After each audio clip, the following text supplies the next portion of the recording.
네. 1057번, 1058번 둘 다 두 직사각형의 넓이를 직선 하나로 이등분한대요. 네. 여러분, 직사각형의 넓이를 직선 하나로 이등분을 하고 싶어요. 어떤 직선이면 될까요? 응? 그쵸. 뭐 그냥 편하게 얘기하면 뭐 중점을 지나는 아무 선이나 괜찮아요 라고 하면 좋은데 사각형의 중점이 어디 있어? 그죠? 그러니까 저걸 표현하려면은 근데 우리가 찾을 때는 사실 x좌표 중간, y좌표 중간으로 찾아버리죠. 그죠? 네. 근데 이제 굳이 표현하려면 사실은 대각선의 교점 이렇게 표현을 하는 게 맞죠. 네. 자, 직사각형 그렇습니다. 직사각형은 저 점 지나 직사각형 자체 이 점의 점대칭이고요. 그 대칭의 중심점 지나는 모든 선으로 네, 그 선이 어떤 선이든지 간에 넓이는 이등분이 됩니다. 이게 어떤 사각형부터 이렇게 될까요?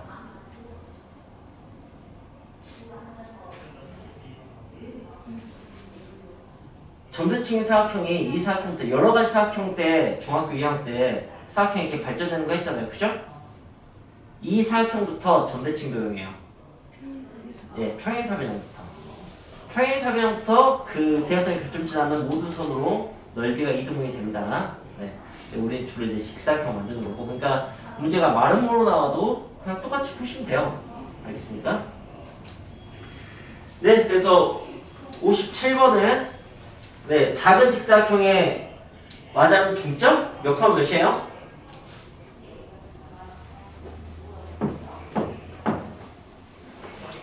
작은 직사각형의 양끝 x값의 가운데 값은 마이너스 1. 그 다음에 y값의 가운데 값은 0. 네. 그 다음에 큰 직사각형의 양끝 x값의 가운데 값은 1. 그 다음에 y의 가운데 값은 3. 네. 이렇게 두 점 지나는 직선. 이게 답입니다. 그거 할 수 있으면 됩니다. 네, 마찬가지로 58번도 네, 똑같이 하시면 되겠습니다. 근데 여기는 이제 직선의 식을 주고 A, B 결정하는 거니까 그 두 점의 좌표를 대입하면 되겠죠? 하시면 됩니다. 58번은 이렇게 풀어볼까, 그러면은? 세로로 길쭉한 게 1,2가 가운데 점인 것 같고, 그 다음에 가로로 길쭉한 게 5,5가 가운데 점인 것 같아요. 그래가지고 이제 3x 플러스 ay 플러스 b는 0이라고 할 때 a, b를 구할 건데 대입해서 식을 정리하면 a, b에 대해서 그냥 연립방정식을 풀게 됩니다. 그래서 열방식은 나오면 너무 편하죠. 기계적으로 확 풀리니까. 네. 그래서 그렇게 안 풀고 이렇게 풀어보겠습니다. 기울기가 보니까 4 커질 때 3 커졌네요. 그죠? 그럼 기울기가 4분의 3이에요. 그럼 이렇게 쓸 수 있을 것 같아요. 일반형으로는. 기울기가 4분의 3이면. 이렇게 써보는 거예요. 그 다음에 1,2를 만족시키면 돼요. 1 넣고 2 넣었을 때 만족시키면 된다고. 그럼 뒤에 뭐가 필요하겠어요? 는 0을 만족시키면 된다고. 1,2 넣었을 때. 그럼 뒤에 뭐가 필요해요? 5가 필요하죠? 맞죠? 네. 그래서 AB가 이렇게 푸는 게 저는 훨씬 더 좋다고 생각합니다.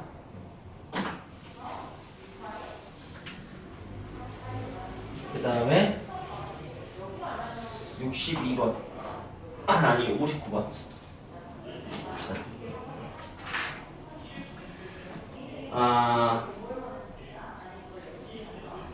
0, 4 크게 볼까? 9 2, 3, 4, 5, 6, 7, 8, 9 좋아. 네. 이런 길쭉한 직사각형인데 3등분 하고 싶나봐. 기울기 일자리 직선으로. 오케이? 네. 그렇다면 이제 앞서 나왔던 것을 벤치마킹 하면 되겠죠? 네.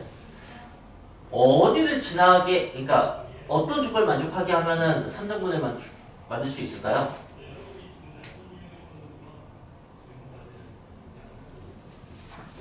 라고 하면 3등분점, 근데 여기는 가운데, 그러니까 기울기가 일정하니까 이런 식으로 층층이 나와야 될 테니까.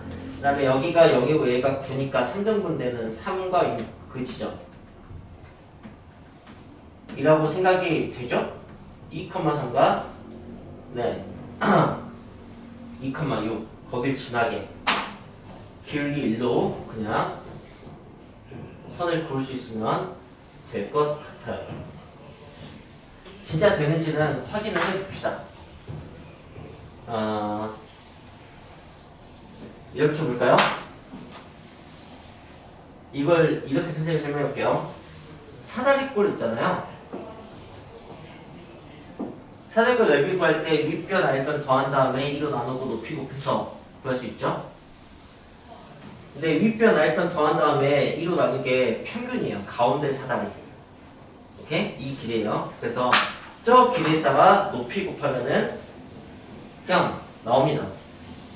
근데 그건 직사각형 넓이 공식이니까 어떤 직사각형이냐면 이런 직사각형이겠죠?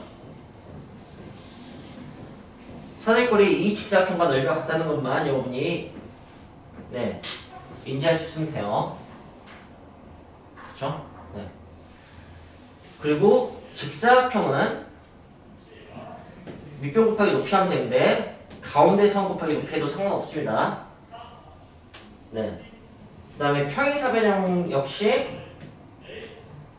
그냥 가운데 곱하기 높이 해도 상관없습니다. 저 방금 평행사변형 직사각형 사다리꼴에 모두 다 공통적인 공식 하나 보여드린 거예요. 원래 직사각형과 평행사변형 비슷한데 사다리꼴이 좀 달랐잖아. 근데 가운데 선 이용하면 똑같다고. 자, 그걸로 이해해봅시다. 이걸 옆으로 보시면 사다리꼴, 평행사변형 사다리꼴이잖아요. 그죠? 높이 다 똑같아 보이죠? 그죠? 그러니까 여기를 똑같게 하면 되는 거야. 가운데서. 그럼 이해가 확 됩니까? 네, 그러니까 넓이가 당연히 같은 거예요. 이렇게 이해했으면 좋겠습니다. 네. 자, 그리고 유형 6번 위치관계. 위치관계 뭐 별거 없죠? 60번처럼 일반형으로 주어졌으면 뭘 확인한다고요? 비율 확인한다고요. 비율. 네. 그래서 보니까 그 숫자를 쓸게요. 3, 5, 마구 5, 3, 마 3, 마 4 그 다음에 6, 10, 마 13 이렇게 있어요. 그러면은 어떻게 앞쪽 두 개 비율이 중요했잖아요. 그죠? 앞쪽 두 개 비율이 같은 게 있으니까 이렇게 하네요. 그죠? 근데 뒤쪽 비율은 다르잖아요. 그럼 이렇게 두 개 평행이네. 평행. 그 다음에 뭐 뒤쪽 비율이 근데 앞쪽 비율이 다를 때 뒤쪽 비율이랑 같은 거 이런 것은 크게 의미 없잖아요. 그죠? 앞쪽 비율이 같은가 다른가 그게 중요하지. 가운데 건 앞쪽 비율이 크게 다른다. 근데 뭐가 눈에 띄냐면 이렇게 곱해서 더하면 0인 걸 알 수 있어요. 그죠? 그 다음에 이렇게 곱해서 더해도 0인 걸 알 수 있어요. 그러니까 이렇게 두 개는 수직합니다. 이렇게 두 개는 수직하고 생각해보니까 평행하니까 당연하겠네요. 위아래가 평행하니까 가운데고 그냥 수직이겠죠. 이렇게 좀 편하게 바라볼 수 있으면 좋을 것 같습니다. 61번. 네. 1061번. 방금은 1060번이었고 1061번은 역시 계수만 쓸게요. A, 2, 마3 2, A, 뿔3 이렇게 있으면 일치한다면 이게 다 같은데요. 네. 그럼 다 마이너스 1 되게 하면 되죠. 그죠? 그러니까 A는 마이너스 2겠네요. 그때. 그래서 일치할 때 A 값은 마이너스 1이고 그 다음에 평행할 때 그 값은 이제 이게 아니어야 돼. 근데 그러니까 마이너스 1이 아니어야 되는데 이게 같다는 똑같잖아. 근데 이게 마침 2차식이어서 A가 뿔마 2가 나오나 봐. 근데 이게 플러스 1이어서 그냥 마이너스 2죠. 네. 마이너스 1 때 일치했고 플러스 1 때는 여긴 1, 1, 여긴 마이너스니까 여긴 다르죠. 그죠? 그래서 2일 때 이렇게 나오겠습니다. 자, 그 다음에 1062번. 뭐 얘는 네 역시 이거는 뒤에 것을 먼저 쓸게요. 뒤에 걸 분자로 분모가 복잡한 것보다 분자가 복잡한 게 편하니까 3-2a 3 그 다음에 1a 마상 이렇게 쓰겠습니다. 평행할 때라고 했잖아요. 여러분 이걸 평행할 때라고 해서 기울기만 구해서 비교하거나 여기만 갖다 놓고 풀면 안 됩니다. 네. 뭐 지금 대충 보시면 아시겠지만 2차 방정식 나와서 답 2개 나오는데 아마도 둘 중에 하나는 여기까지 같게 만들 거예요. 여기가 근데 달라야 되거든. 골라줄 줄 아셔야 되는 거죠.